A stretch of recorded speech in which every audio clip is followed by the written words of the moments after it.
right, guys. I didn't, for some reason, last semester I didn't post a video about conversions. I'm in here by myself, so I'm gonna take my mask off. I didn't post a video about conversions, and so I'm gonna go ahead and do a video this morning about conversions. If anybody joins the Zoom, I might be talking to them, but as of right now, I don't have anybody, and I'll post this video as soon as I get it done and get it edited. So thanks for joining me, and let's talk a little bit about conversions. If you only learn one skill in chemistry, let this be it, because this skill will help you throughout anything that you work on. And in chemistry, this is the thing that we do the most, is take one quantity and turn it into something else. Good morning there, sunshine. So we're going to talk about conversions this morning. All right, so let me explain to you how we're going to do this. This is anytime you have one thing and you want to turn it into something else. So for example, if I say that Aiden is 4 kilometers away, well, that's more than that. So Aiden is, let's say, 6 kilometers away. And I want to know how many centimeters that is. Actually, let's make it simple and just let's say how many meters that is to start off with. Now, some of you guys might be really good at math and might say, oh, I got that. I know how to do it right off the bat. And that's great. But I want you to learn the method of conversion that we have in chemistry.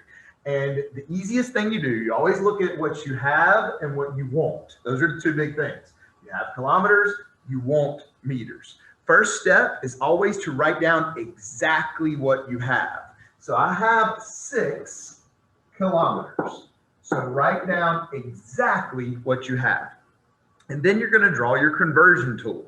A conversion tool is just a fraction and a parentheses. Fraction in a parentheses. Now, the reason we use fractions is because it's a way that we can eliminate things. One of the things we talked about yesterday in math was if you have a number on the top of a fraction and a number on the bottom of a fraction, then you can get rid of that. So if we can get something on top of the fraction and something on the bottom of the fraction, then we can eliminate it. And if we can eliminate kilometers, then we can get to meters. So the next question I have is, well, where is kilometers? Now, this is something that we need to understand in math that just kind of gets understood all the time. Everything is a fraction. Everything, always.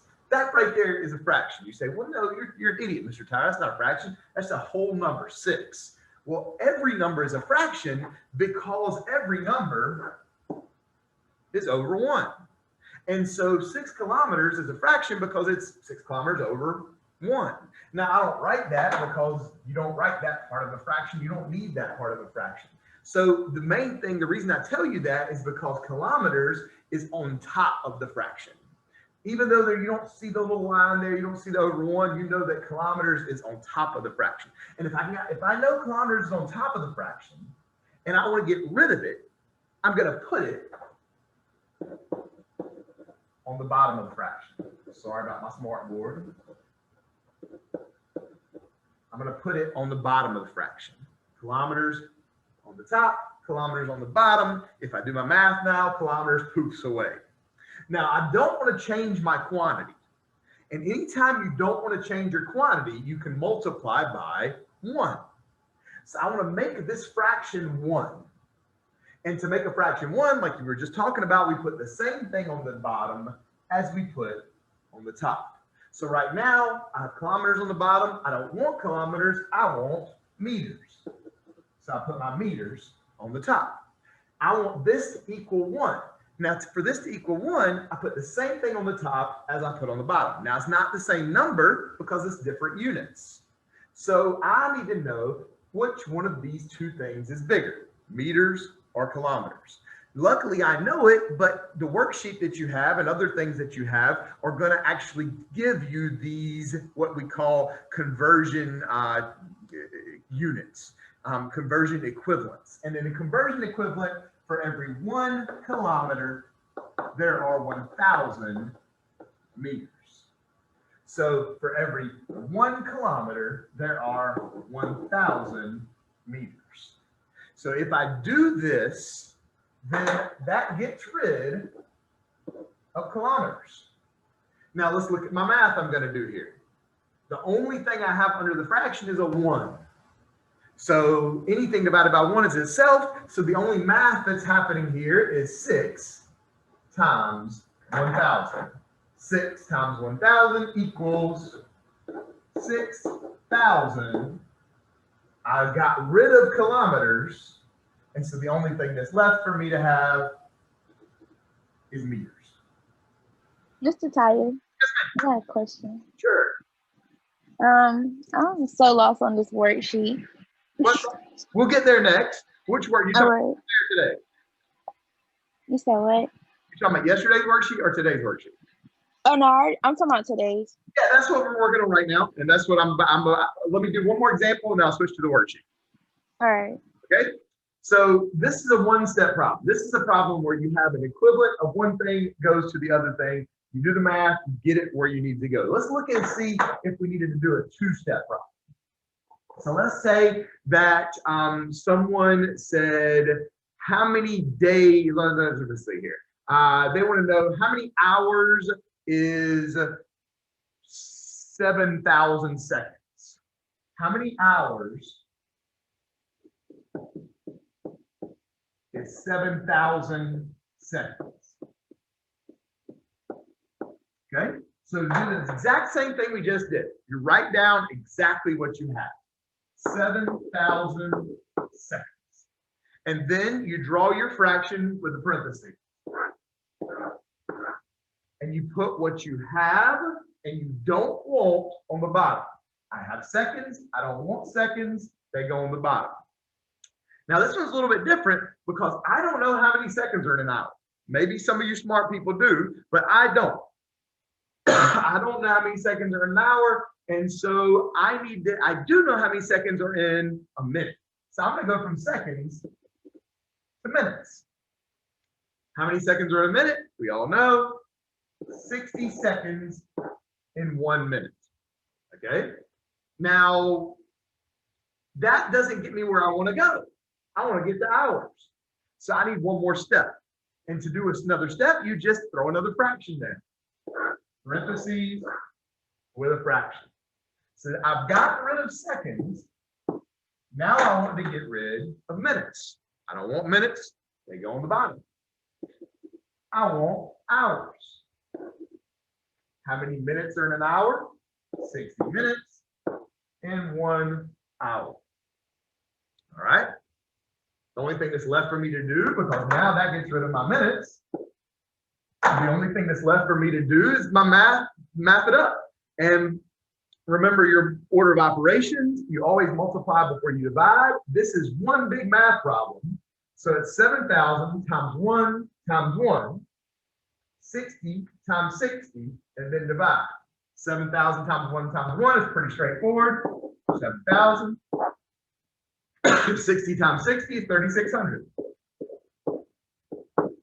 Now, I don't have a calculator in front of me, but that's going to be pretty close to 2 hours, a little bit less than 2 hours, like 1 point something hours, 1.9, about 1 point, let's see. 1.9. Thank you so much. 1 point. I usually have my folks in class with their calculators. Thank you, thank you. So that's 1.9 hours. So I've taken my 7,000 seconds and gone to hours through my little conversion here. Okay. Anything that's questionable about this before I move on to the worksheet? No. All right. So let's try a couple on the worksheet.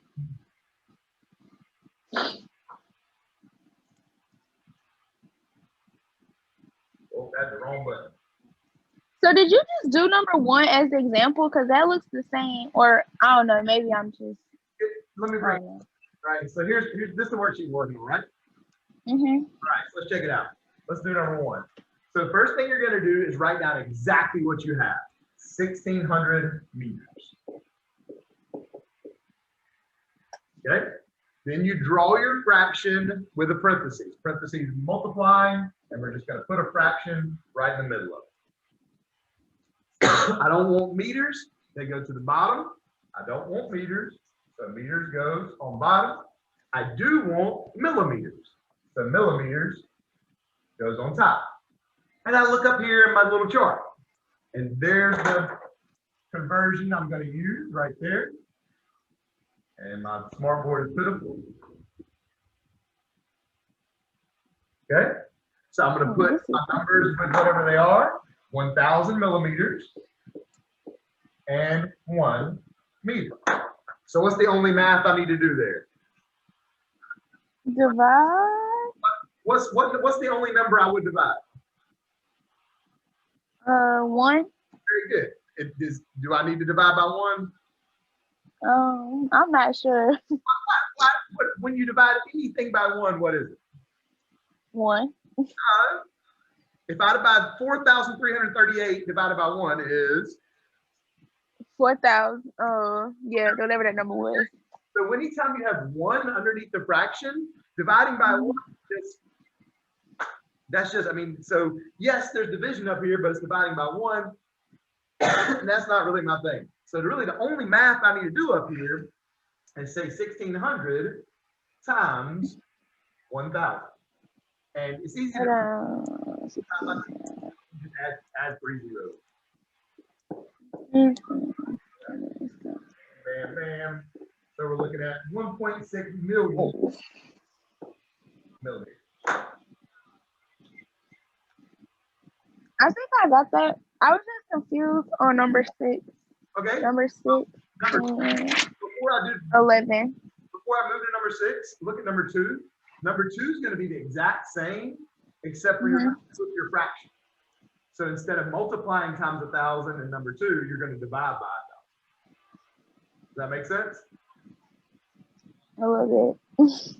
I'll write it down for you. Okay. So number 2, you have 1,600 millimeters.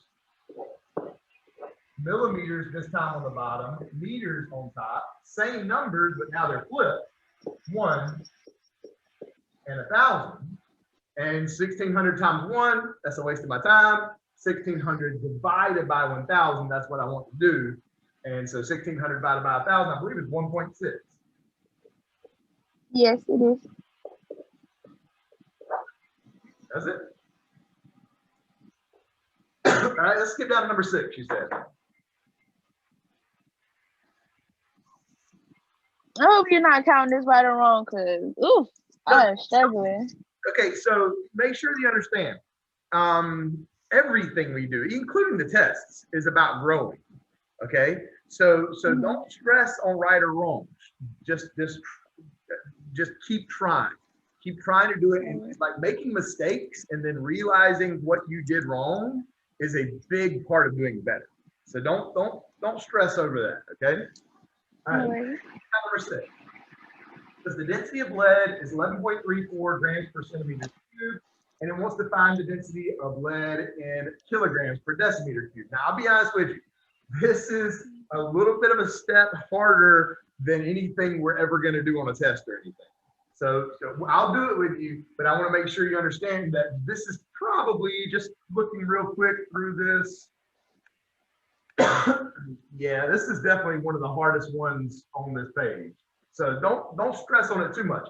First thing I'm going to do is change centimeters cubed and decimeters cubed to liters and milliliters, just because I like working with liters and milliliters better than centimeters and decimeters cubed. Centimeters and decimeters cubed get kind of weird. And so I like working with milliliters and liters just better. And so I would just straight up change those to milliliters and liters right off the bat. So 11.34 grams per liter, and we're looking for kilograms, I'm sorry, 11.34 grams per milliliter, and we're looking for kilograms per liter. Okay. All right. So we're looking for, we're gonna change these. We draw our fractions. So 11.34 grams per milliliter. Draw our fraction out.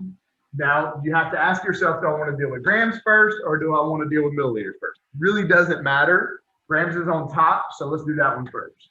So as grams is on top of the fraction, I don't want it, it goes to the bottom. I want kilograms.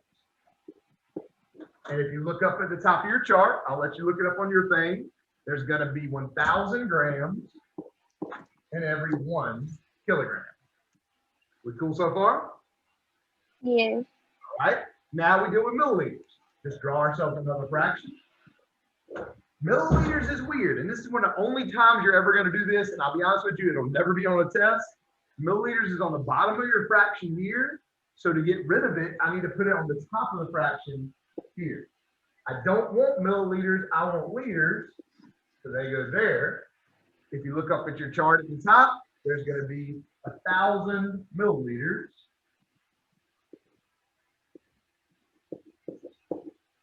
Sorry for the bad handwriting. It's not me, it's the board. For every 1 liter. Now, what's really cool about this, now that we have this set up, let's start getting rid of things, okay? I have grams on the top and grams on the bottom. Poof, they're gone. I have milliliters on the bottom and milliliters on the top. Poof, they're gone. Do you see anything else that you have in 2 places?